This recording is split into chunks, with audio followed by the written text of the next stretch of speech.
Hey guys, what's up? Welcome back to the channel. It's Cynicalex. And today I want to take a renewed look at the meta snapshot list, this time for April 4th. Now, the last time I did one was quite a ways away in February, so it has been some time. We've gotten a mid-month patch with some buffs, and we've gotten the more recent update with the X-Men, and I've had a bit more time to think about the overall positioning of the top 30 meta snapshot. And so I wanted to make a couple of changes to the way that I construct the list and the way that I perceive the list for a couple of different reasons. For one, I think that the meta has stagnated a bit in Marvel Future Fight. I don't think that's a bad thing, but it is necessary to point out in the context of a snapshot, because when the meta is not sufficiently altered by new characters, or when existing characters are not buffed or nerfed sufficiently, you will see kind of an entrenchment of existing strategies and practices. So because we haven't gotten any new super OP characters, which is actually a good thing, and because no existing or very few existing characters have been buffed by either changes to their core characters or uniforms, or nerfed, which is kind of a bad thing, but because none of those things have happened, we've seen very few, and we can see very few changes in especially the top part of the list overall. But I wanted to take your feedback into consideration in the comments that you left in the previous video.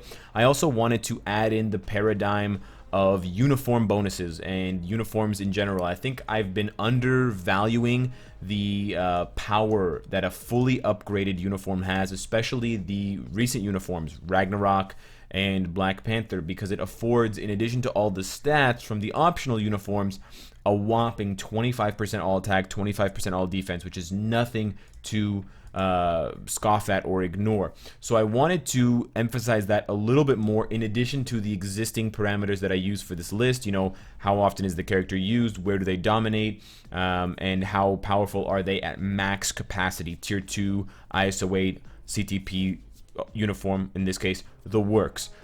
So there's a couple of things that you will see that illustrate those points, whether characters are moving up because they have uniforms or moving down because they don't. But it's also a fact that the meta is reflected by the community. So for example, if everyone decides that they want to start using characters that have lots of dodge, and they want to start using the spiders heavily, it's going to boost or bolster the counter to those characters, which are characters that have ignore dodge. So you're going to see more Robbie Reyes, more Black Bolt, more Cyclops, more potentially Bullseye. Unlikely, but still. So I wanted to also reflect the community's kind of changing needs, and I think that while veterans still exist in this game, I think there's a large portion of players, especially those that came around the X-Men injection back in June, who are kind of in the mid-level of the game right now. They've gotten their base of heroes, tier 2, they got some uniforms, and they're building their native tier 2s. And I think for a lot of those players who are in the mid-level, they're choosing not to build up the Black Order, Dormammu, Odin, or even sometimes Thanos, because the cost is just too high. The cost of bios, the cost of gold, and the cost of black antimatter and chaos nordstones. So because they're shunning those characters in favor of other ones like Nova or Luna Snow or someone else that they can immediately tier 2 or mega rank up, mega tier 2, whatever, it devalues and it lowers the overall meta rank of those Black Order and other native tier 2 characters, because they're just not being seen. I just don't see them anymore. So are they really part of the meta? So don't take that into consideration, and don't think that it's just a comparison of the characters 1 versus 1. That is obviously a part of it, because if one character is going to beat another character 9 times out of 10, 1 versus 1, that plays a big role in whether one is more meta than the other. But it's definitely not the full picture, and I wanted to include more of the community's perspective on this list. So instead of having both lists, moving into just the main list for this April the 4th, you can see that the top 10, I can refer to it as kind of the uber meta, has not really changed. Almost all of those still say same, because there really hasn't been a reason to stay away from or move away from the existing powerhouse characters. Nothing has been introduced to counter Jean Grey, to counter Quicksilver, really, or Nova or Wolverine. They're still as consistent as they always have been. You know, I think the only thing that you can counter Wolverine with lately is his newest uniform, but that's just me.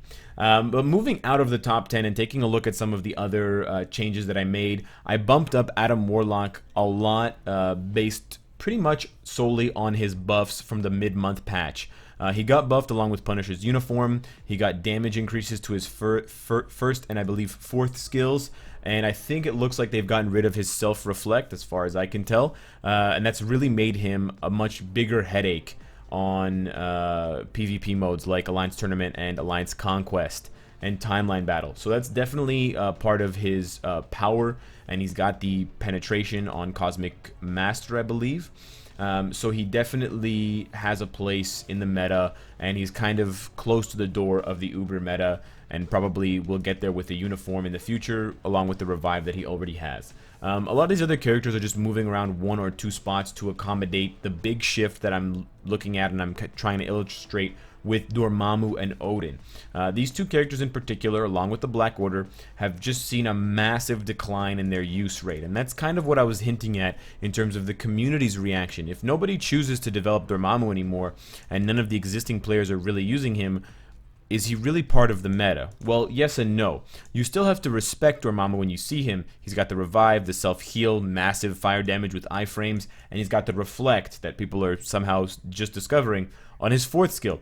But if he's just not relevant anymore, it just kind of drops out of people's minds. And so the counters to Dormammu kind of lessen and lessen. And so that kind of needs to reflect on this list as well. And that's why I dropped them both quite heavily. Dormammu 4 spots and Odin 8 spots. And that allowed the easier characters like Luna Snow, Sharon Rogers, who still have a lot of value in this game, to move up. I also wanted to move up Black Panther, Hulk, Loki, and Shuri because of that uniform thing that I was discussing, and how their skills change, but also their stats just skyrocket.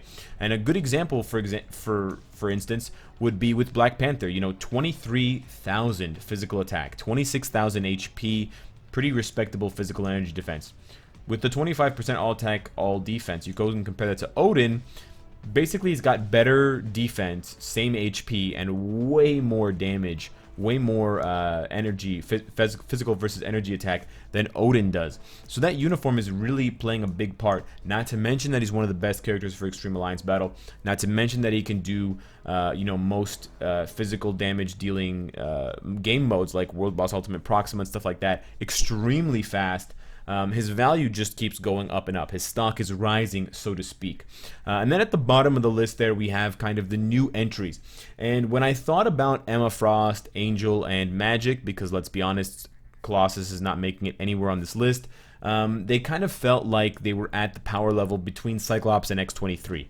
You know, they're not as powerful, I feel, as Magneto, although I think they're quite close. They just kind of have to be sandwiched in between. So in Emma Frost's case, although I don't have her at tier 2, and I am basing this off of anecdotal evidence that I've heard from other people, it appears that she's quite a headache at tier 2 with the right skill cooldown in things like Alliance Conquest. She prioritizes her 5th skill, she prioritizes her 3rd skill.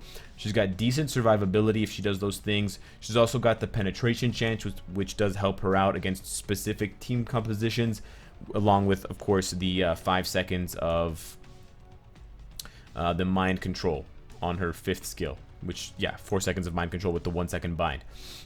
So I think that's kind of what puts her there. I wanted to drop Cyclops, but then I kind of thought, you know, I don't think his stock is really going down anytime soon. He's got 2 uniforms now. If you want to prioritize Extreme Alliance Battle, his newest uniform is better. If you want to prioritize Shadowland, his old uniform is better. So he's got that flexibility, which I think does add to his overall meta-ness because he inserts himself in more lists faster. But I think we are all kind of underestimating his 3rd skill, because along with Nova's 2nd skill, it's one of the only iframe ignoring skills in the game, and it's got a 1 second stun, so it's even got crowd control, and it penetrates everything. So you can actually one-shot characters in certain circumstances with laser point strike if you have a beefed up enough Cyclops. Try it out, you might be surprised. So that's why I left him there on the list. That's why I sandwiched him between Emma Frost and Magic. He's just not getting any worse. And as we see more iframe characters, his value is only going to go up. It can't really go down.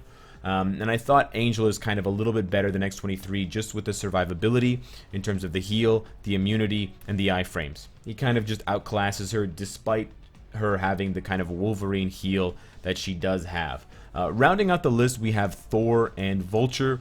I was considering either Vulture or Killmonger and maybe Inferno for this spot. To be totally honest, I didn't know exactly who should round out the list. I was also thinking Enchantress, but I decided to kind of spice things up because I think for the last 2 or 3 snapshots, you guys have been asking for Vulture, so I threw him in there. Let me know what you guys think of that, but I kind of...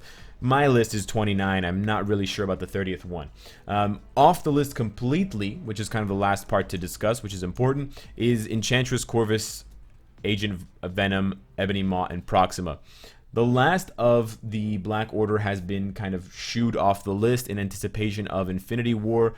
Again, their kind of usage rate going down the drain with the fact that they cost so much to rank up and level and get to 6 stars and mastery, Thanos being the only one left. And then Enchantress and Agent Venom just kind of lack the staying power, lacking uniforms, and kind of falling behind compared to these newer characters who have everything they have plus a little bit more. So let me know what you guys think of the list. Let me know if there are any characters that you would switch around or you would add or even take off the list. I know we're going to have a bit more controversy than we usually do, but that's good. Discussion is great. Subscribe if you enjoy the content and you want to support me. And of course, if you like what you see, I hope to see you again tomorrow. Take care.